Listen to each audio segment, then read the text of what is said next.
did it my way. The fuck? Happy Friday, bitches.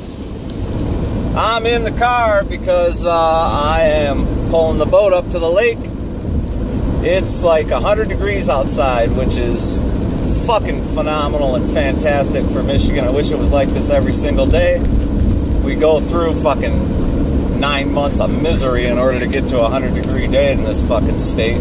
I fucking hate this state. I can't wait until I have the opportunity to move south. I spent a lot of time in Florida and loved it there. But I don't know. The older I get, I kind of enjoy the four seasons. So I don't know. I don't know though. I might end up in. I'll definitely wherever I end up. It'll be Florida, Mississippi, Louisiana. But like I said, then again, I kind of think about Tennessee, like southern Tennessee, because the four seasons is kind of cool. Trees changing and shit like that. But I'm not here to talk about that today. Not at all. I'm here to talk about fucking whatever the fuck's on my mind. Random fucking thoughts. So, here we go. Like I say, pulling the boat here. The traffic's a little, I don't know, it's a little bit heavy, but on and off, I suppose it's not all that bad, given that this is Friday, the weekend, right before 4th of July, so expect the traffic to be heavy heading up into northern Michigan, so I don't know if that's in the way of the camera, hopefully not. Anyway, lately I've been thinking about the multi-channel networks on YouTube. If you guys don't know what that is, you can go and check out a channel like Philip DeFranco's. He's Philip DeFranco and many of the big YouTubers that have over 1 million subscribers. Many of those guys are part of what they call a multi-channel network. And basically what that is, if you don't know, basically an agent comes in, and he says, hey, comes up to a guy, and a YouTuber, and says, hey, you've got, 300,000 subscribers, 100,000 subscribers, whatever. And he says, hey, look, I'm part of I've got a company, and what I'm doing is I'm putting together YouTube channels that are kind of similar to each other. And if you want to get in on it, what happens is I put all these channels together. Everybody puts their money in the same pot, and then we split it all up. And of course, that agent takes a cut. But I guess it benefits the people that are in the network, and they end up making a little more money than they would with what they would normally get from YouTube. So if you're trying to make a living with YouTube, that's something to consider. Although I know that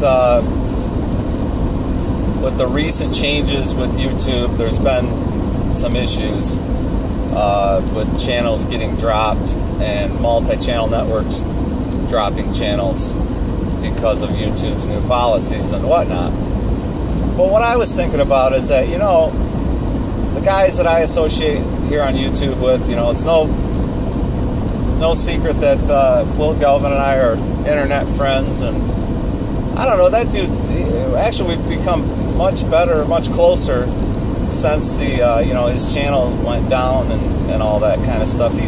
I'll tell you what, for those of you who really fucking can't stand Will Galvin, I can tell you from, especially this last 6 months, he and I getting closer, he's really a hell of a guy.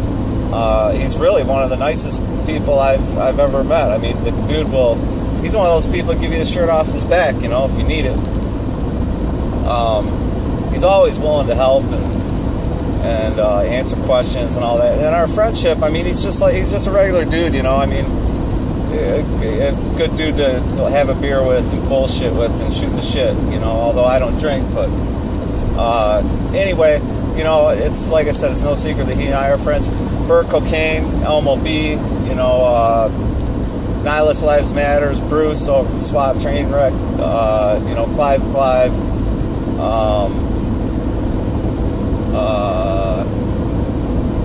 man, I mean, I could go on and on and on, with people that I affiliate with here on YouTube. And most of these people are people that you're going to find at Wally in the Box. I didn't want to forget him. I love Wally. He's a good dude. All those people you're going to find on Burt Cocaine's hangouts. And then, you know, there's my subscribers, you guys. You know, I've got about 300 and some odd subscribers now, 320, 330, something like that. And I was thinking about, you know, all of us and the, you know, the people I affiliate with. I mean, you put my subscribers and everybody else I hang out with and affiliate with, and all together, I mean, you're talking about millions of subscribers, you know. So, I mean, we're kind of our own multi-channel network. Although a lot of us, like me, I mean, I'm not trying to make a living off of YouTube or anything. But all of us are kind of our own multi-channel network.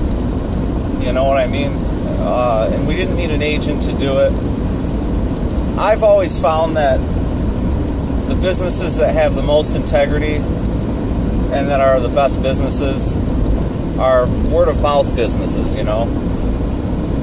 And that's kind of how, you know, we are. You know, everybody knows each other through word of mouth. I mean, God knows YouTube's not promoting my shit anymore. They're barely even promoting Will's Easy Guitar stuff anymore. And then when they are promoting it, they won't even put up a thumbnail to it. They kind of censor it. So, but yeah, you know, we're kind of our own multi-channel network. It's all word of mouth. And I think that's pretty cool. Because like I said, in my lifetime, my financial advisor, you know, he's that business is all word of mouth. You know, they've got a second to none rating. They've never had a fine from the higher ups as far as financial business goes. So yeah, pretty cool. You know, something to think about. You know, I mean, it's we're all kind of a group of multi-channel network, and it's nothing. We don't have to pay anybody to do it, you know, to promote us.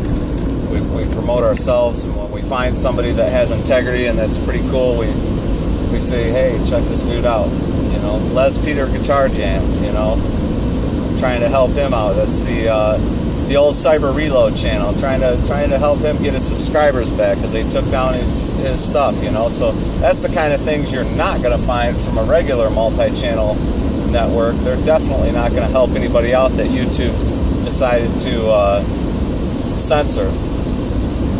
So, something to think about. The other day, yesterday or the day before, Ed Dana made a, you know, and Ed, if you're watching this, you know, I've extended the olive branch. I've tried to make peace with you.